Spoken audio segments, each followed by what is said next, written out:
Welcome back to Everything Goes. Today I'm in the studio with my man E. Yes, sir. I'm back in this John. Got my man Will to the right. Yo. And we're going to jump right back into it. We're going to start off with some sports news today. Start with the NFL. The Saints have finally fired Dennis Allen. And I'm saying finally because I've been calling for this man's job for the last 2 years. Last year, the way he ran the team... I'm sorry, I just got to go right into it. Last year, the way he ran the team was atrocious. I did not like watching us play football last year. The way we played offense, it was hard to watch. It was 3-and-out after 3-and-out, settling for field goal after field goal. We could not convert in the red zone. We could not do anything.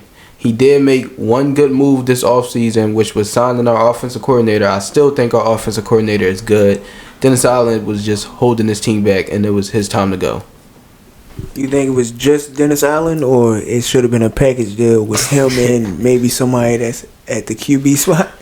So if I'm being completely honest, definitely Derek Carr. Derek Carr is still in the hot seat. We know we're in the hot seat. Y'all heard what MT said. MT was going right at him. Did. Oh my granny, you heard what he said. Hey, can't go. Mike was talking. He was telling the truth. He ain't telling out one lie. And then he also said that they keep firing coaches to cover up for Derek Carr mistakes. Mm-hmm. And then this morning he tweeted, "There they go again." Exactly. Derek Carr had us all fooled after the first 2 weeks because we all sat here and said that he's he was playing better football. Not me. Bro, he didn't have me fooled.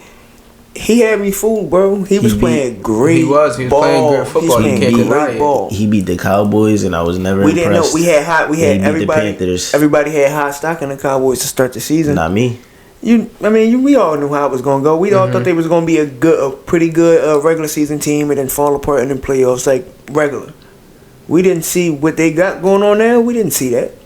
So I didn't see that completely, but I also knew it was a possibility that New Orleans was going to win that game. The way that they won it, yeah, but I didn't think they was going to win it like that. Yeah, but also when you look at who dominated, Alvin Kamara dominated, not Derek Carr.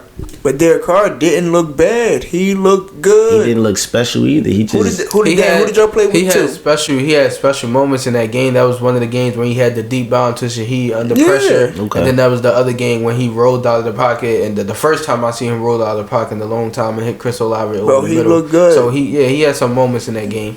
And then he just fell apart, I guess. So you think it should have been a package deal, Derek Carr too? So it definitely should have been a package deal, but it's kind of unheard of a starting quarterback getting just cut and released from the team midway during the season. No. So what you saying? Should we bench him? Bench or try to find somebody that need a quarterback? All right. So my question is, say y'all finish the rest of the season with Derek Carr or Spencer behind quarterback, going into next season right now.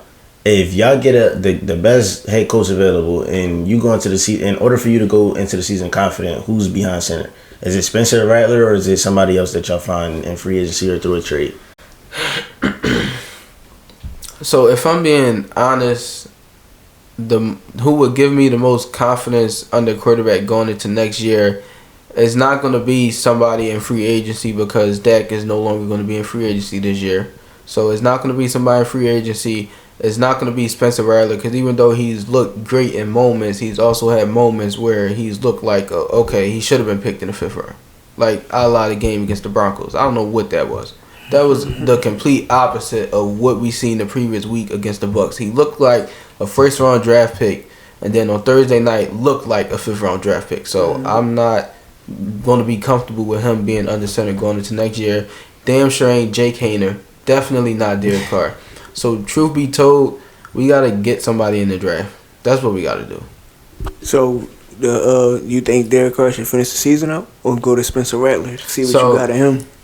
So, I'll say Derek Carr gets maybe one more week, and the only reason why I say maybe one more week is because he was just hurt the last 3.5 games. He did play last week. We lost to the Panthers. That's terrible.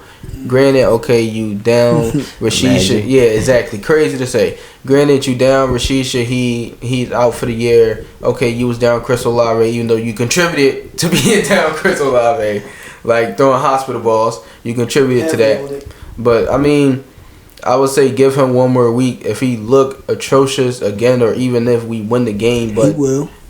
Like, then I'll say finish out the year with Spencer Rattler, and if Spencer Rattler do something spectacular that'll change my mind to make me say, okay, we go into next year with him starting at quarterback. What kind of contract is Derek Carr under right now?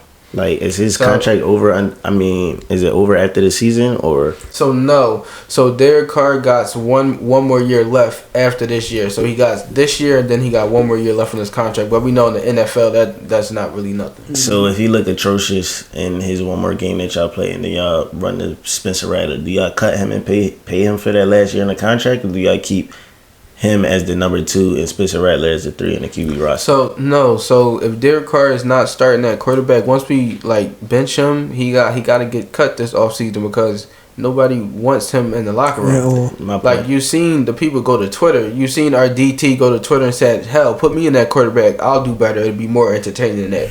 Cam Jordan went on Twitter and said, "Saints fan, I apologize to y'all. Y'all do not deserve this. I don't know what this is that we're putting out on the field, but y'all don't deserve this." Alontae Taylor, our slot corner, said the same thing. Like, I don't know what's going on. He said, my only goal right now is to go 500 for y'all. That's crazy to say. Like that's the reality. It's not crazy. It's not crazy to say in that predicament, but the fact that that's their reality and how they got to approach the rest of the season. That's due to poor coaching and poor quarterback play. And then y'all saw Alvin Kamara go on the rant post game, and they asked him, they like, so what do you think the problem is? He like, well, I don't think the problem is the players. We got players that got confidence in themselves. We got players that know how to play. We got like all-star caliber players. And then the nigga named off 30 players and then said, should I keep going? He did. If you name off 30 players and you got about 44 to 45 guys on your active roster, that means you should be a good team. Mm-hmm. So he clearly was pointing the finger at Dennis Allen is the problem. And which we all agree on, which I've been saying for the longest. But yeah, so moving on to, we going to still stick with sports news, but moving on to the NBA, we got to talk about y'all guy, y'all big fella, Sixers fans. How y'all feeling about, first we're going to start with this secretly Joel Embiid injury. How y'all feel about that? I hate it so much, bro. So much. So, I don't know who to blame. I don't know if whether to blame the organization or blame him. Because did he hide it to go play in the Olympics? Or did him playing the Olympics re-aggravated it, and they knew it re-aggravated it, and it was going to need more time, and he just hit it from it. So I don't know if to blame the organization or him, but either way, I don't like it. I don't like that type of stuff, bro. I don't like it. Mm-hmm. I don't really care who's to blame for the misinformation. I feel like he should never played in the Olympics. Should have never played. I feel like when you look at the role that he played on a team for a country that he's not from, shouldn't have played. The lackluster play that he, contributed at times. Bam looked better than him for most of the Olympics. Like, Joel had good games and flashes, and he may have one or two standout games, but outside of that, he was out there. I don't think Joel had a standout game in the Olympics. No, he had one game where he might have had like 16, 17, something like that. But outside of that, he was chilling and looking bad. Like, he was out of shape and didn't need to be playing basketball. And now he's supposed to be at work, and he at home talking about everything that he did for the city, which is Let's talk about that. He put butts in seats at the stadium. Everything he did for the city was what? Getting our hopes up, taking us to the second round and going home. Getting our hopes up, getting hurt, going home. Coming in every year, not in shape, going home. What you do for us, big dog? He won an MVP, and he made Philly sports a little bit more interesting after the 10-72 times. So, like, only thing he did was for himself. MVPs. We don't take that home. You take that home, big dog. Hold on. I don't want to look at you. I want to look at you. Big dog. We don't take them MVPs home, bro. We don't take none of them all-star joints home. We don't take none of that home, bro. None of that. You ain't do nothing for us but make us want to come down there and support you, gang. You ain't do nothing for us. Doing something for us, I mean, winning the chip, being there, giving us a chance to get there, big dog. You ain't even doing that. And what's crazy is he done been through how many coaches? When do we start talking about that? We talk about how many coaches, players, and star players been through. How many players, how many star players, how many coaches have we also been through? Now we at the point where he been in the league 10, 11 years, and he mad that finally he getting some credit for what we see in front of us right now, which is underperforming in circumstances. Nobody is saying he can't play. Nobody said that. We saying be there, bro. Like, Be there. And as far as the incident with the reporter, yeah, that's crazy. I'm not mad at what the reporter said. I just don't like him bringing up the family. You don't talk about nobody's family. You talk about what he did. Cool. We all know. Like you could have said, we all know he's out of shape every year coming into camp, Right. and to start the season he's out of shape. Right. You could have said that without bringing up his son and his brother. Right. That's not cool. He said his that's brother not, passed away. Yeah, Like, that's not yeah. cool. So and then B, you gotta keep your hands off him, homie. You can't do that, brother. You know you you a can't. brand, bro. You know you can't do that, man. But he ain't tell you nothing wrong. You just ain't want to hear it because it's the truth, brother. The truth hurt. You ain't there. You gotta show up.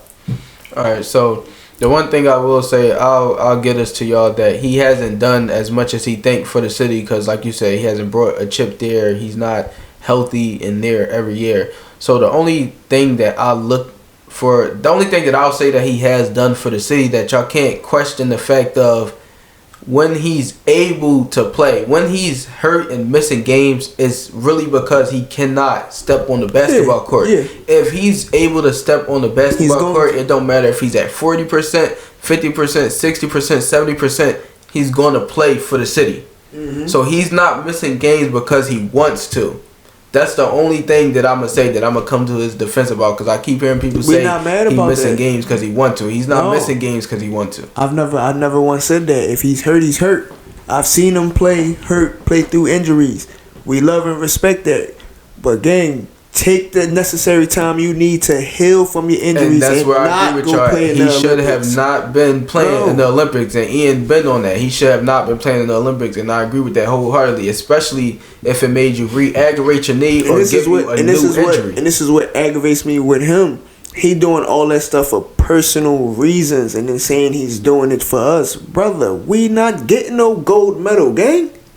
You did that for you to add to your legacy so people can say that you're one of the best bigs to ever play the game because you have an MVP, scoring title, gold medal, and all that other cool stuff. That's all personal accolades. He hasn't done nothing for us. Nothing. Other than make us go down there and support, bro. He made Sixers basketball fun. And relevant, exactly. That's But it. He made it fun and okay. relevant. I was still watching, still at the games when Yes, I TJ was. McConnell was starting Yes, at point guard. I was going down there when they was having $10 and $20 tickets. They was giving tickets kizzy. away. I was going down there because I'm a fan. The food was more expensive It than the didn't- tickets was. Like, Bro, I went to a game when Tony Roten was starting So point did I. guard. Come on, bro. Ish Smith starting. Spencer Starting point Hall. guard. Spencer Hall. I'm at the game. Lavoy Allen. Come on, bro. Lavoy Allen. That's how you said that. Crazy. I was there. So, bro, come on. And I wasn't the only one there. Mind you, it wasn't sold out the way it be now, but we was in the there. building, exactly. So he hasn't done nothing but just make it interesting, make it more competitive. He ain't doing something for us. We'll be bringing it home. I'm tired of talking about cuz, yo. Please. Like, He's sick, come on, man. yo. Next- So we gonna next wrap it topic. up.